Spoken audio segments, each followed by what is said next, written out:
Assalamualaikum warahmatullahi wabarakatuh. Pada kali ini kita akan mempelajari vektor bagian kelima yang merupakan materi matematika peminatan kelas 10. Pada vektor kali ini kita akan mempelajari yang pertama adalah kolinear, kemudian perkalian skalar dua vektor, dan yang terakhir sudut antara dua vektor. Kolinear adalah titik-titik yang berada pada satu garis. Jika ada sebuah garis, kemudian ada titik A, titik B, titik C pada garis tersebut, kalau kita jadikan sebuah vektor perpindahan, artinya ada perpindahan dari titik A ke titik B, kemudian dari titik B ke titik C. Syarat kolinear adalah vektor AB sama dengan K dikali vektor BC, atau vektor AB sama dengan K dikali vektor AC, atau vektor BC sama dengan K dikali vektor AC. Dengan K adalah bilangan real, bukan 0. Sedangkan AB, BC, AC adalah vektor perpindahan. Contoh soalnya. Jika koordinat titik A, min 2, 3, 5, titik B, 1, 2, 3, dan titik C, 7, 0, min 1, buktikan bahwa ketiga titik tersebut segaris. Kita cari vektor perpindahan AB, yaitu koordinat akhirnya di B, kurangi koordinat awalnya di A. Sehingga menghasilkan 1 dikurangi min 2 adalah 3, 2 dikurangi 3 adalah min 1, 3 dikurangi 5 adalah min 2. Kemudian saya gunakan yang syarat yang pertama saja. Sebenarnya syaratnya itu sama semua, jadi pilih saja salah satu. Koordinat vektor BC, artinya koordinat akhirnya di C dikurangi awalnya di B. 7 dikurangi 1, 6, 0 dikurangi 2, min 2, min 1 dikurangi 3 adalah min 4. Kalau kita perhatikan bahwa 6, min 2, min 4 itu bisa diperoleh dari perkalian antara bilangan realnya atau K-nya adalah 2 dikali vektor 3, min 1, dan min 2. Sehingga terpenuhilah syaratnya bahwa vektor AB sama dengan K dikali vektor BC, di mana AB sama BC-nya sama, dengan di sana ada faktor K-nya, seperti itu. Perkalian skalar dua vektor disebut juga perkalian titik atau dot product. Cara menyebutnya misalkan seperti ini ya, perumusannya. A dot B sama dengan panjang vektor A dikali panjang vektor B dikali kosinus sudut apit di antara kedua vektor tersebut. Nih keterangannya. Sifat-sifatnya.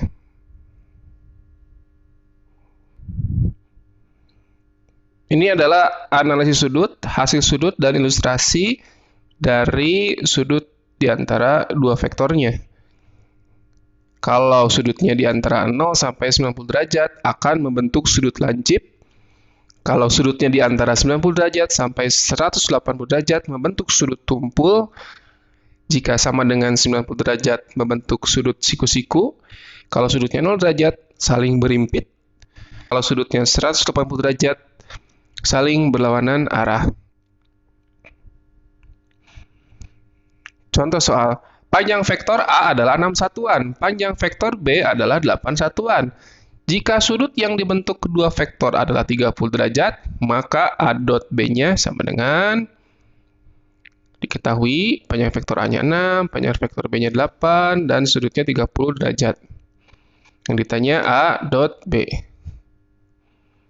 Kita jawab. Masukkan saja, berarti tinggal 6 dikali 8 dikali kosinus 30.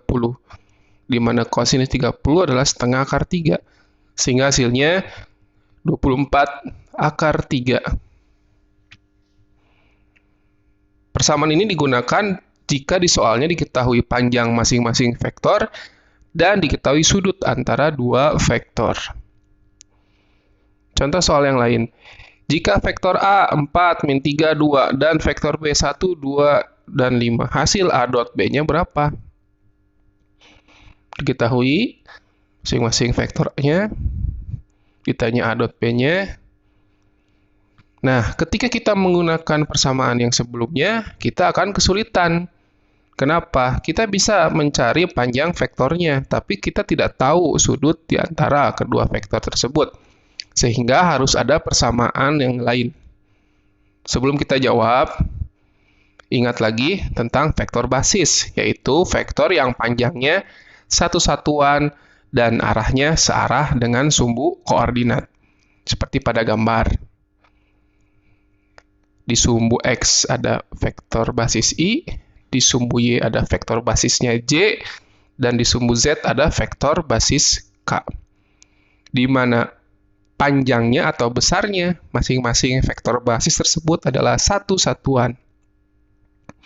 Kalau kita menggunakan persamaan A dot B sama dengan panjang vektor A dikali panjang vektor B dikali kosinus tetanya atau kosinus sudutnya di antara dua vektor tersebut, kalau kita lihat I dot I artinya panjang vektor basis I dikali panjang vektor basis I lagi dikali kosinus 0 derajat. Kenapa? Artinya kalau ada vektornya sama, vektor basisnya sama, artinya dia saling berimpit. Sehingga menghasilkan sudutnya 0 derajat. Seperti analisis sebelumnya. Artinya tinggal masukkan saja bahwa panjangnya kan satu satuan ya. 1 dikali 1, sedangkan cos 0 derajat adalah 1. Sehingga I dot I hasilnya 1. Begitu pula J dot J dan K dot K hasilnya adalah 1. Nah, sedangkan misalkan I dot J, artinya panjang vektor basis I dikali panjang vektor basis J dikali kosinus 90 derajat. Kenapa? Karena pada sumbu koordinatnya itu membentuk sudut 90 derajat saling tegak lurus. Panjang vektor I-nya 1, panjang vektor basis J-nya juga 1. Sedangkan sudutnya adalah 90 derajat. Kita tahu bahwa kosinus 90 derajat adalah 0. Sehingga I dot J hasilnya 0. Ini berlaku pula untuk J dot I, seperti sifat yang sudah diperlihatkan sebelumnya. Artinya J dot K atau K dot J juga 0. Dan I dot K atau K dot I pun hasilnya adalah 0. Oke, diingatkan kembali. I dot I, J dot J, K dot K sama dengan 1. I dot J, J dot K, I dot K, atau kebalikannya, J dot I, K dot J, K dot I, hasilnya adalah 0. Misalkan tadi vektor A-nya punya komponennya A1, A2, A3. Boleh X, Y, Z pun nggak jadi masalah. Artinya kalau kita ubah menjadi vektor basis, jadi A1I plus A2J plus A3K. Begitu pula untuk vektor B.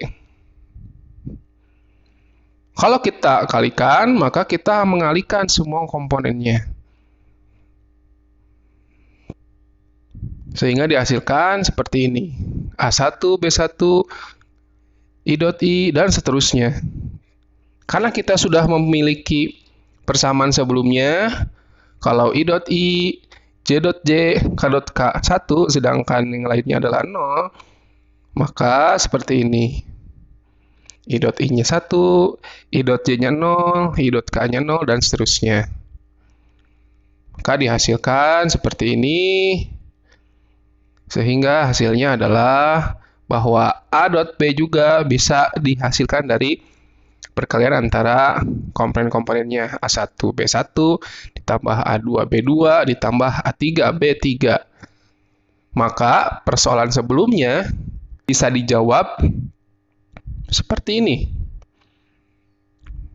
Kita masukkan saja komponen-komponennya 4 dikali 1 ditambah min 3 dikali 2 ditambah 2 dikali 5. 4 dikurangi 6 ditambah 10. Maka hasilnya adalah 8. Gunakanlah persamaan ini jika diketahui komponen vektornya. Sudut antara dua vektor. Misal ada vektor A, ada vektor B. Ini adalah sudut di antara dua vektor tersebut. Vektor A memiliki komponen A1, A2, dan A3, begitu pula vektor B. Panjang vektor A seperti ini, dan panjang vektor B seperti ini. Kalau kita gunakan persamaan A dot B, yaitu panjang vektor A dikali panjang vektor B dikali kosinus sudut apitnya, ketika dipindah ruas, maka dihasilkan kosinus theta adalah A dot B dibagi panjang vektor A dibagi panjang vektor B. Kita ingat tadi A dot B juga bisa diperoleh dari A1, B1, A2, B2, tambah A3, B3. Ketika disubstitusi, maka hasilnya kosinus theta sama dengan A1, B1 ditambah A2, B2 ditambah A3, B3 dibagi akar panjang vektornya masing-masing. Contoh soal, sudut antara vektor A, yaitu min I plus J, dan vektor B, I min 2J plus 2K adalah A 30, B 60, C 90, D 120, E 135 derajat. Di soal dilihat bahwa vektor A hanya komponennya I dan J, sedangkan vektor B komponennya I, J, dan K. Ini artinya 2 dimensi atau 3 dimensi. Kita ambil yang terbesar. Ini adalah vektor di 3 dimensi. Artinya vektor A-nya nilai, K-nya adalah 0. Maka bisa dilihat vektor A min I plus J artinya min 1, 1, 0. I min 2J plus 2K 1 min 2, 2. Ditanya theta.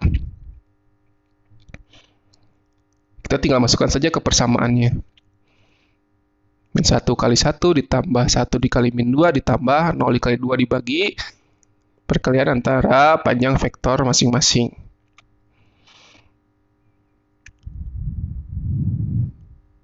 Min 1 per akar 2. Ini kita harus rasionalkan. Kalikan ya akar 2 per akar 2. Sehingga hasilnya min setengah akar 2. Ingat lagi pelajaran trigonometrinya di matematika wajib, relasi sudut. Kalau kita lihat opsi jawabannya, maka kita pilih yang ada di kuadran 2. Maka jawabannya adalah tetanya 135 derajat. Terima kasih.